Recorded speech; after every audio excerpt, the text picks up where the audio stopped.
ما ستشاهده الآن يفوق الحياة البرية عشوائية. إنها شوارع مصر.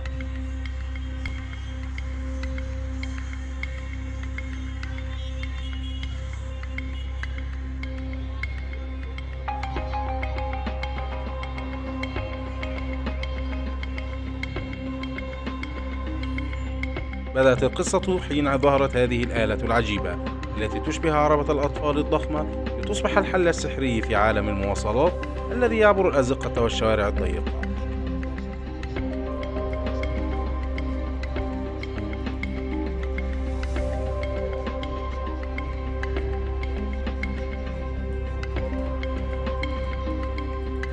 انتشرت هذه الآلة التي تسمى التوك توك كالنار في الهشيم في جميع محافظات مصر، التي تحتوي على أكثر من 3 ملايين توك توك تشبه في هيكلها الخنافس السوداء، لكنها تختلف عنها فيما تتغذى عليه. فالخنافس كما هو معلوم تتغذى على النباتات وأوراق الشجر، أما ذاك التوك توك فهو يتغذى على أعصاب البشر.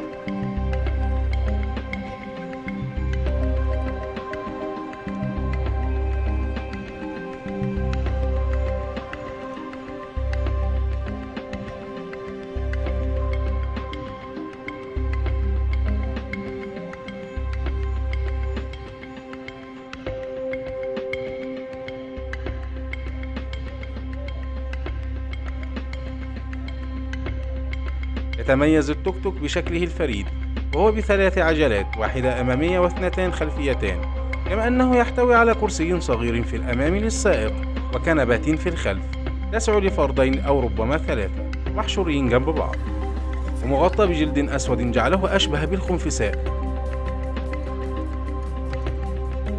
يقود التوك توك نوعان من البشر. النوع الأول هو النسبة الأكبر السرسجي،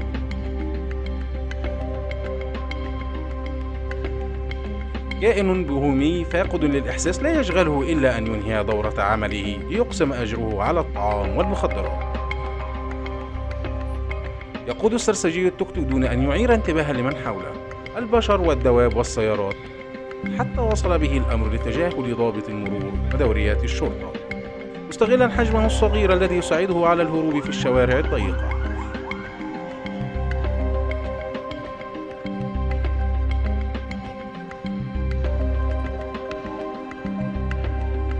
كما أنه يفرض أسعارا مختلفة حسب هيئته. غريب أنت أم من أهل الحي؟ بيركبوه من 2019 من قبل ما اسافر وارجع، وبرضه ب5 جنيه، والناس بتفاصل تقول لهم 7 تقول لهم 10، يقول لك لا وبيفاصلوا فيه. وعلى الجانب الآخر هناك النوع الثاني، وهو رب الأسرة الذي لا يجد عملا فتضطره الظروف أن يكون سائق توك توك. في جميع الأحوال أصبح التوك توك واقعا مثيرا للدهشة والجدل لا يمكن تجاهله، لكن احذر أن ينقلب بك.